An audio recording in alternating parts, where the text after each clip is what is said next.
तो बिहार तो मेरी कमजोरी है, बिहार मेरी मजबूती है और बिहार मेरी शक्ति है, मेरी ताकत है।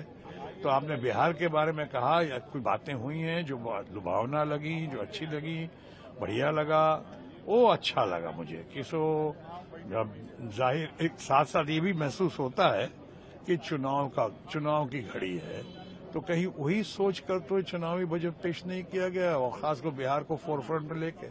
लेकिन जहां तक बिहार का सवाल है, जहां कोशी प्रोजेक्ट का हो या मिथिलांचल का सवाल हो या ग्रीनफील्ड एयरपोर्ट का सवाल हो या इतने और इंफ्रास्ट्रक्चर बढ़ाने की बात हो, तो अच्छा लगता है, बहुत अच्छा लगा है। लेकिन क्या इतना ही काफी है? क्या बिहार में उन्होंने पहले कितनी बड़ी बड़ी स्पेशल पैकेज की बात की थी, क्या हुआ उसका? इस बजट में भी उम्मीदें थी, क्या हुआ जो बोली लगाई थी बिहार की? 50,000 करोड़ दूं, माननीय प्रधानमंत्री जी ने कहा था कि 1 लाख करोड़ दूं, 75,000 करोड़ दूं, 1.5 लाख करोड़ दूं। क्या हो गया उसका? उसके बदले उसकी तुलना में, स्पेशल पैकेज इन बातों की तुलना में, ये बजट का ये जो लोक लुभावना बजट बिहार को देख के पेश किया गया है, वो मुझे लॉलीपॉप समान दिखता है उसकी तुलना। बहरहाल जो हुआ, something is better than nothing, हम उसकी सराहना करते हैं बिहार के कॉन्टेक्स्ट में।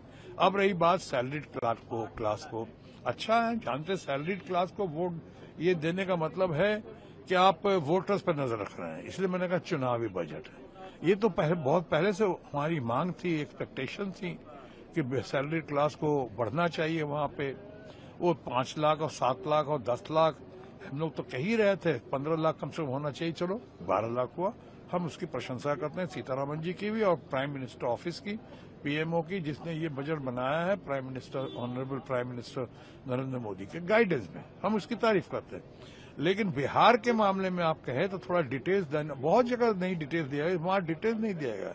सैलरीड क्लास के मामले में सैलरीड क्लास तो वाकई सबसे ज्यादा सफरिंग या सबसे ज्यादा कंज्यूमर्स या सबसे ज्यादा जो कंट्रीब्यूशन अगर देश के ग्रोथ में आता है तो वो सैलरीड क्लास का आता है, वो मिडिल क्लास का आता है, पुअर क्लास के साथ साथ। सबसे ज्यादा चाय भी वही पीते हैं, सबसे ज्यादा तादाद भी उन्हीं के पास है। इन लोगों को मिला के 50% जीएसटी तो वो देते रहे हैं, हमारे 30-40% से ज्यादा पुअर हमें देते रहे हैं। जो धन्ना सेठ हैं, बड़े बड़े लोग हैं, वो तो हार्डली 3 या 4% देते रहे हैं।